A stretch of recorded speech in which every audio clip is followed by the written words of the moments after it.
Hey guys, welcome to another episode of Amber Unfiltered. Today, I wanted to talk to you about something that's on the heavier side. I wanted to talk about Ray J and Princess Love and just their relationship and that clip that went viral on Thanksgiving of just them getting into it and her accusing him of pulling a GUN out on her, especially in front of their kids. But before I do that, don't forget to like, comment, and subscribe. Also, if you want to cash at me at Amber Unfiltered Show, that'd be greatly appreciated. So, that video was heartbreaking for several reasons. I really don't, I don't, I've talked about Ray J a couple of times on my channel. I really do think he's toxic. I really do think that he needs help. I really think that he's coddled and enabled. I think he has too big of a platform and his ego is out of this world. I also feel like Princess is stuck. I'm very worried for her safety. I could see if she's not able to get away, because I think they said the statistic is it takes a woman 7 times to leave in a domestic violence situation. I really think that if I don't want to put this on her and I don't want to manifest this in any way, shape, or form, I really think that he could take that lady's life if I don't even want to say the right situation or circumstances. I feel like emotional about this because I feel so bad for her. But at the same time, like, she has put up, I don't want to victim blame. Let me back up. I think she saw the red flags and it's scary to me that she still moved forward, but I know she really wanted a family. I know she really wanted to settle down. I watched her Carlos King interview and I was going to do a video on it and I just decided not to. I think I just kind of forgot about it, but I had like started typing notes. I was going to do a whole review on it and I think I just let the idea go. Some ideas, they'll come to me and I'm like, that's really a good idea. It's really unique. It's something niche. And then I decide maybe that's not the right time. Maybe the intent behind it isn't great, or I just don't have a good feeling about it. But I'm really scared that he might kill that lady. Like, I'm not even gonna hold you. Like, and the way she kept repeating, but you put a gun on us, but you put a gun on us, and she's holding her daughter, like the fear, the sheer fear, the sheer terror. And then just like her saying, but you're abusive, but you're abusive. I really believe that he is, and I think that's why she can't get out. Because we've always been like, oh, she's so stupid. She stayed, she stayed, she stayed. She's filed for divorce for the umpteenth time. But you're stuck. Like, domestic violence is not so easy to get out of. I'm actually going to look this up so we can talk about this a little bit more. And then, like, I'm wondering, why on earth did he live stream that? That just made you look bad, and that just exacerbated the situation. And then he was trying to like play noble, like he was coming in with his like knight in shining armor, like, you're gonna drive drunk with my baby. I'm like, she could have called an Uber, she could have called someone else to come pick them up. You don't even know. He puts things in his head that don't need to be there. I think he's not in touch with reality. And another thing that's problematic, he has a girlfriend, but he's bickering back and forth with Princess like they're still in a relationship, because technically under the odds of the law that they are. But when I also saw that clip of him live streaming with that other young girl and she was crying and he just dismissed her and he was so cold and callous, that told me everything I needed to know about him. Yes, he makes for good TV, but yes, he's also toxic, and yes, he's very much a part of the problem. And I think everyone around him enables him. But even before that, I always thought he was very problematic. I was like, okay, I'm gonna say something that's also very controversial. 1, I don't think he's cute. 2, I think he's a little ass boy. 3, there's not enough money in the world to permit me to allow someone else to disrespect me on such a high level. And 4, I don't care about the visibility, clout, or what you can do for me. Are you a good person? Yes or no? I don't give a fuck who you're related to. I don't give a fuck if your sister is or is a legend. And Brandy, I'm trying to remove her as much as I can from this. Brandy is a legend. She stays out the way. She does what the fuck she's supposed to do. But I'm saying in terms of like the proximity he has to someone who is a legend. Like, I don't consider Ray J a legend. I said what I said. I think he's really problematic. I think his bad behavior is constantly rewarded, and he's constantly in our faces. And I'm wondering, why on earth now is he live streaming? I watched Jessie Woo break down the video. She did a video about Ray J commenting on like Beyonce and Jay-Z not acknowledging Brandy backstage on the Boys Mind tour. And she brought a good point, but as soon as she said that, I was like, it's probably because of him. I was like, he's probably a liability. They don't want their brands and their legacies tarnished because of him. Because if he's there, who knows what could pop off? Who knows what he'll say? Who knows what he'll do? And they've worked so hard to get to this certain status. I really wouldn't want to compromise or risk that either. Like, I totally fuck with why they may or may not be keeping their space. But just watching that, I was really scared for Princess. And I was like, how can we get her out? And I was like, I wonder. And I was also thinking too, I was like, can you imagine seeing your in-law on screen on the internet, like begging to be let out of a situation she's clearly trapped in? Like, I was thinking, if I was Ray J's mom and I saw my daughter-in-law crying like that with my grandbaby, I would have to do something. Like, and I was like, what about Princess's mom? Like, seeing her son-in-law treat her daughter like that, treat her granddaughter and her grandson like that. And I was like, these kids are being exposed to violence. So 9 times out of 10, they could fall in their parents' footsteps. And I wonder what there's a cycle with Princess and Ray J. There always has been, and I think there always will be until one of them chooses to break that pattern. And if I had to place bets, I would put my money on Princess, just because Ray J is not in touch with reality and he thinks he's bigger than he actually is. And two, I think he's worn her down. Another thing I noticed in the video was how tired she was, not just physically, but her spirit, her mental. Like, she just looked exhausted. Like, she's tired of doing this. And then he kept saying, you're drinking, you're drinking, you're drinking. And I'm thinking, you're probably the reason why she's drinking like that. You're probably the reason why she's downing bottles. But I believe that she truly is a good mother. I believe that she is a present mother. And I know she did a live saying that she basically has been doing everything by herself. I believe her 110%, because every time I see him, he's not at home. He's outside. He is outside. He been outside and he gonna stay outside. But I wanted to touch on something else too. I looked up, why is domestic violence hard to get out of? And it says abusive partners work very hard to keep victims trapped in the relationship. They may try to isolate the victim from friends and family, thereby reducing the people and places where their survivor can go for support. Through various tactics of financial abuse, abusive partners create financial barriers to safety. And that's something else I remembered. I feel like she said Ray pays for everything. And I know she has her own money. She has little brands. I think she has like a skincare, like beauty line. I think she has like a gloss or something. She also models. She also is like an IG babe, an IG girly. So I'm sure she has some streams of income coming in, but I think that he's the primary breadwinner. So that also creates a certain dynamic as well. But then, you know, if he's paying for everything, he's probably, my guess would be he's probably threatening to throw her out of these properties that he's paying for, like, you know, the properties themselves, the utilities, you know, the food, the things for the kids, just any and everything she wants. And I'm wondering, what is it? Does he promise he's going to change? Does he promise he's going to be a family man? Does he promise he's going to stop cheating? Does he promise he's going to stop being outside? Like, I wonder what it is that gets her back into his orbit. And it's very hard when someone sucks you in like that. I've never been in a situation that deep, but I have been in emotionally abusive situations and ones where I did fear for my actual physical safety. I think I told you guys this before. I dated a guy back in, like, is it 2014, 2015, 2016, somewhere in there? Yeah, somewhere in there. Maybe like 2015, maybe the year before. I dated a guy and he was very Jekyll and Hyde. Like, it was scary. Like, he would go from, I love you so much, I see my whole future with you, to next thing I know, he's cussing me out, calling me 50 times, asking me if I'm with other men, wanting tabs on me, just being like so controlling. Even though he wasn't physically next to me, it felt like he was. He was so dominating, and he like smothered my lights. And I remember one time I went to go pick him up because he lived in Maryland and he was also homeless. So I went to go pick him up to see him, and we were just hanging out. I like got him something to eat. I didn't like give him any money, but I would like buy him like a kid's meal or something like that, because I was like, I don't want you to starve. And I'm the type of person, I'm a giving person, and maybe that's bad, but I'm a very empathetic and understanding person, almost to a detriment.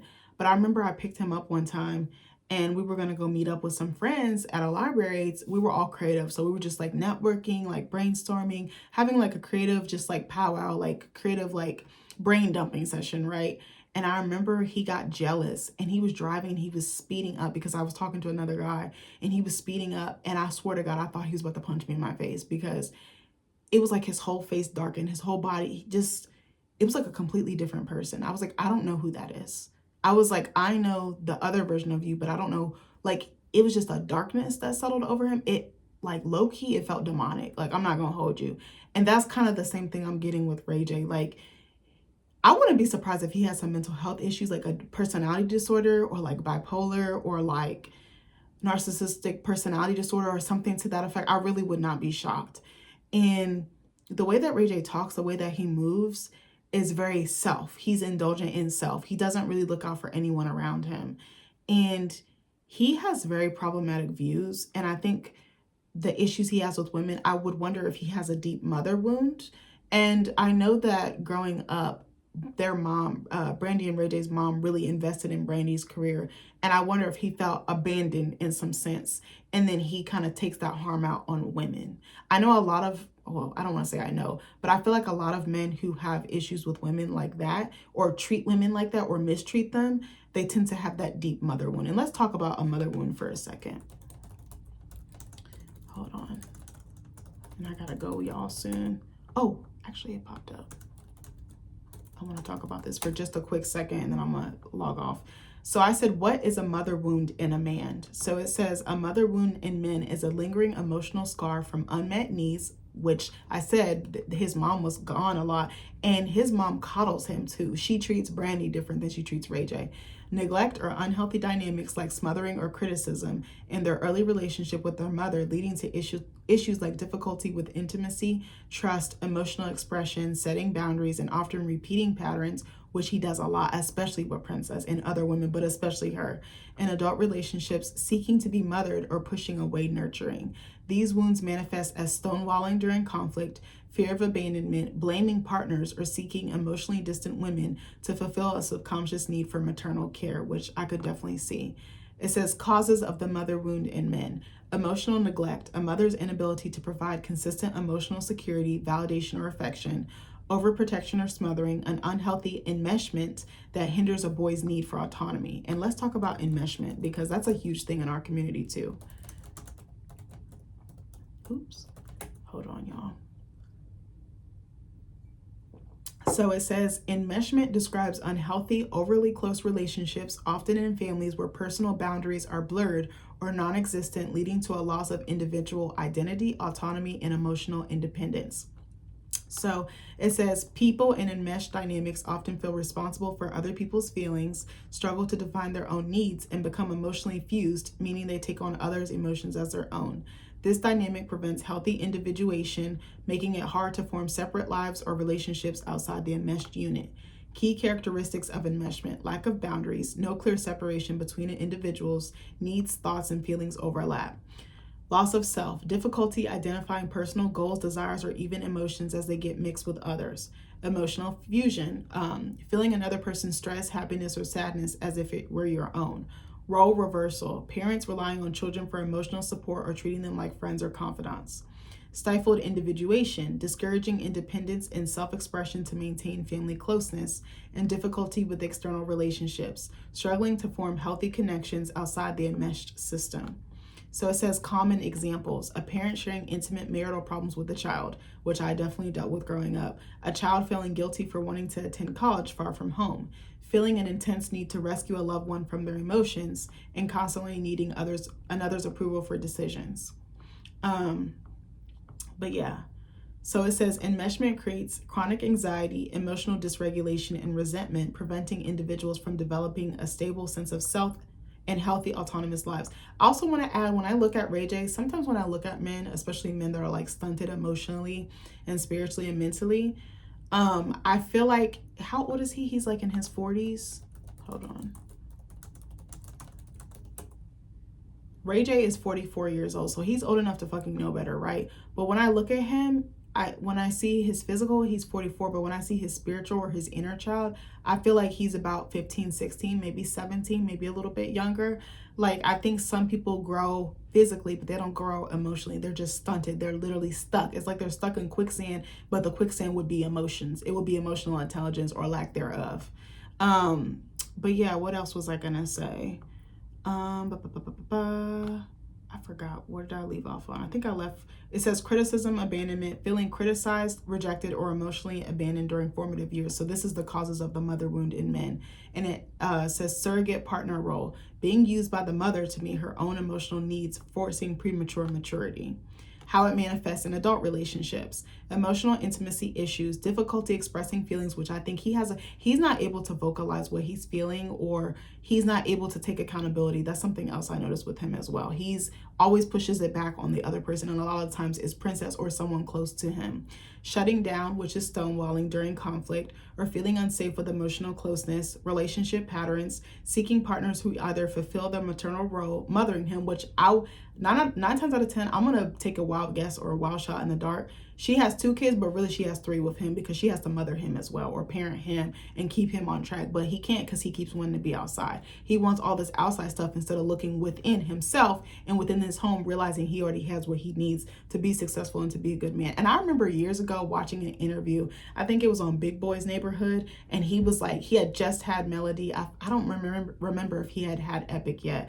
And he was like, I'm a family man, I'm changed, I'm reformed. I knew that shit was cap. Like, he's very entertaining and he's very smooth and he's very charming. But charming, like Between Two Worlds with Yanni says, is manipulation. It's manipulation. People are charming because they want to get something out of you.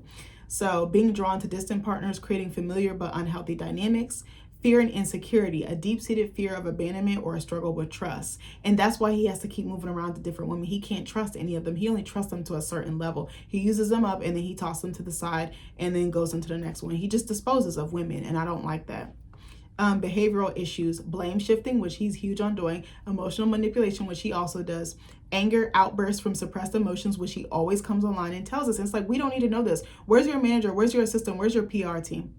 Or even addictions. I definitely think he's possibly addicted to women or has a sexual addiction, and I wouldn't be shocked if he had like an alcoholism issue or even drugs or anything like that. Or it could be money, like spending money, visibility, clout. I think Jessie Woo said that he's addicted to, I think it was her or one of her commenters that was like, he has to constantly be visible. Like, he's making himself more visible. He's trying to stay relevant. He's trying to stay on top. He's trying to stay in the public eye. And to me, that's really sad because you're never going to be happy. You're going to keep chasing this intangible thing and you're never going to achieve it. And then when you do achieve it, it's always for something negative or something bad. It's never for anything good. If you look at his press, probably within the last 5 to 10 years, it's all been bad shit. He's abandoned his wife. He's cheating on his wife. He's divorcing his wife. He said something crazy online or on a show or something.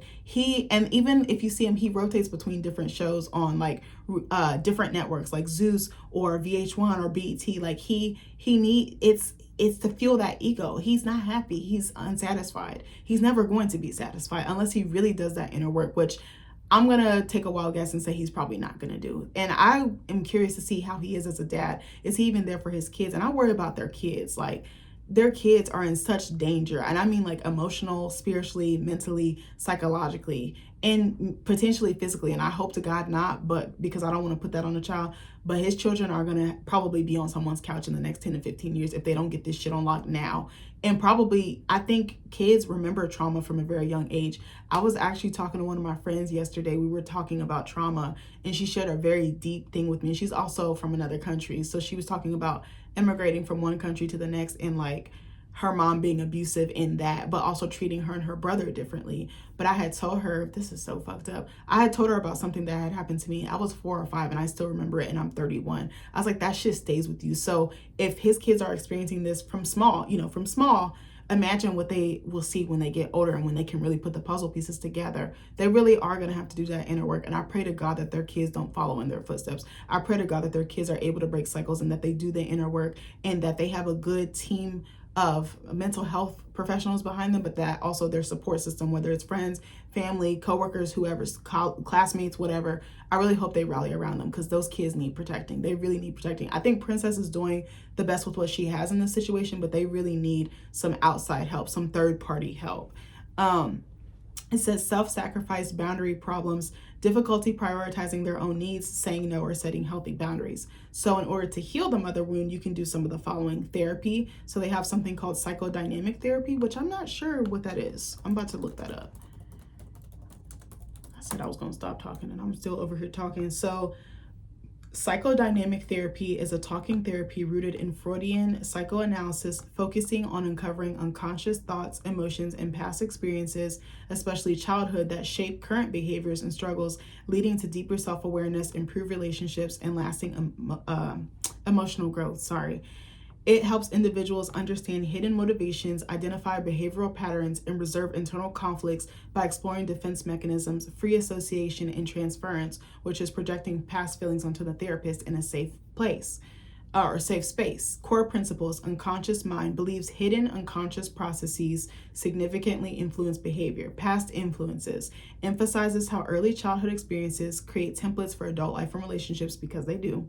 Defense mechanisms explores ways people avoid painful thoughts and feelings, e.g., repression, denial, which I definitely think he's doing both of, more so the second one, which is denial. Transference analyzes how past relationship patterns are repeated in current relationships, including with a therapist. Something else I noticed: he can't settle down. He can't sit still. He's always moving. He's always trying to make money. He's always on a show. He's always on to the next business venture. But it's like, you're going to keep running, looking for that outside validation, looking for money, wealth, power, access, status, whatever it is. But this is not fixed. If you don't fix this, nothing else on the outside will be good. It's not going to be healed, and it's not going to be in your favor. It will maybe for a little bit, for the time being, temporarily, but it's not going to permanently remain that way. So it says key techniques: free association, talking freely about whatever comes to mind to bypass censorship. Interpretation: the therapist offers insight into the unconscious meanings of the client's words and behaviors. Dream analysis, using dreams as a window into the unconscious. Working through, repeatedly exploring and processing difficult issues for deeper understanding. What it helps with: anxiety, depression, PTSD, eating disorders, personality disorders, substance use, and improving relationships, self-awareness, and coping skills. How it works: it offers insight into the why behind feelings and actions, not just getting rid of symptoms, promoting profound change by bringing the unconscious to conscious awareness. I really do think that he needs to go to therapy. I think he almost needs like a psychologist, or what's it called? A psychologist, or what's the other one? Psychiatrist. I couldn't think of it. But yeah, he has a lot of wounds, and it's clear in his behavior. Like, it's very, very clear to me. And instead of platforming him and giving him a voice, we need to take that voice away, to humble him and get him to do that inner work and to face the man in the mirror, because he's not looking at his reflection. He's not looking at his actions. He doesn't care how they affect other people. He can switch it on and off to get what he wants out of people, but he really needs to look within, and he needs to dig deep within. He needs to ask himself a question: would he want his son acting like this to another woman's child, another woman's daughter? Would he want his daughter in this situation? Fuck ass no. He would try to kill them dead. So he really needs to change, not just for his kids and not for just for Princess and the sake of his marriage and their co-parenting relationship, but for his fucking self. It says also CBT, which is what I do, cognitive behavioral therapy, or EMDR, which is eye movement desensitization. What's the R stand for? I fucking forgot what it stands for. I actually did EMDR, and it does actually work. Oh yeah, it's eye movement desensitization and reprocessing. It's a psychotherapy that helps people heal from trauma and distressing life experiences by using guided eye movements while focusing on a traumatic memory, which helps the brain reprocess it so it loses its emotional power and becomes a less disturbing memory. And is most effective for PTSD, anxiety, and other issues, allowing individuals to integrate memories and develop healthier perspectives, often with noticeable improvement in a few sessions. I used to do this with my old therapist. And the way it works is, like it says, is you can sometimes close your eyes, or actually, no, you're not closing your eyes. They're like moving an object back and forth, and you're looking at it, and then you're talking through a traumatic memory. Then you do it again, and you replace it with a better memory, like your safe place, the place that anchors you, that grounds you, and you replace it. You replace the trauma, you replace the feeling, because the body does indeed keep the score. It does remember trauma, and it does remember certain feelings, smells, memories. Like it's crazy to me. Our bodies are like computers, literally. It stores things, and then it comes out. You're like, bitch, I did not expect for that to come out just by this one thing. But anyway, so it says also self-awareness, recognizing the link between past experiences and current behaviors, inner child work, which he's in desperate need of. He probably needs to go to therapy with his mom. He probably needs to go by himself and then with his family. That would be my guess. So it says connecting with and healing the wounded inner child. That's why he lashes out like that. If you notice, he has a temper. He can go from 0 to 100. So I feel like he's also the type, he's probably blacking out in between these episodes. He's probably not even remembering what he's doing. Not to excuse it, but I could definitely see him becoming so black that he just sees red, that he steps into another version of himself. Kind of like I said with that ex, it was like a different entity. It wasn't even like a person. It felt like something from another dimension. Corrective experiences, developing new healthy relationship patterns through practice, often with a therapist or supportive partner, and mindfulness and self-compassion, cultivating self-awareness and self-acceptance. So he just has a lot to work out. But Princess also needs to work on herself. She also needs to heal. She also needs to find the courage and the strength to walk away. And I'm really rooting for her. I really want her to get out. I really want her to prioritize her well-being. I want her to go to therapy. I want her to stop accepting shitty treatment. And I want her to stop staying in a toxic relationship, in a toxic marriage, because it's literally draining the life out of her. She doesn't even look the same. I've noticed, I think it was the last season, I noticed she's gained weight. Her light is gone. Her glow is gone. She's a naturally beautiful woman, but something about her, she just seems down. She just seems very like very just dispirited, like sunken. Like she's literally in a sunken place because of his raggedy ass. And I need her to get the fuck out. I need her to find the fucking door. I need her to wake the fuck up. And I need her to walk through that door and not walk back. That's what I need for her to do. And I need for those babies to be in therapy as well, because Lord knows what else we don't see when those cameras aren't rolling. But I don't know. I'm just really, really worried, and I pray that things get better. I hope that they can find a good co-parenting situation where they're not together romantically. I hope they can actually divorce. I need them to divorce. They do not need to be married. They shouldn't have gotten married in the first place, but it is what it is. But I don't know. Women, please just pick better when you're dating. I'm not trying to shit on Princess. Please pick better. Please do your research. Please do your homework on someone, because you never know. People are content on dragging you through hell, and they're content on using your kids as pawns. Take it as a person who has divorced parents and went through this very same thing, like with, being used as a pawn and kind of being in the middle of your parents' shit. Like, I just don't want those kids to go through that, because I know what it feels like, and it's very difficult. I don't think my parents meant any harm. It just happened to unfold that way. But anyways, I don't know. I just talked your whole fucking ear off. I love you guys, and I'll see you in the next video. Let's send some prayers up for Princess. Let's get her to a healed state. That's what we really need, a healed, regulated state. That's what I'm praying for. And I need Ray J to go the fuck to therapy and get on medication or do whatever he needs to do. He needs to get his ass in gear. But anyways, I love you guys, and I'll see you in the next video. Bye.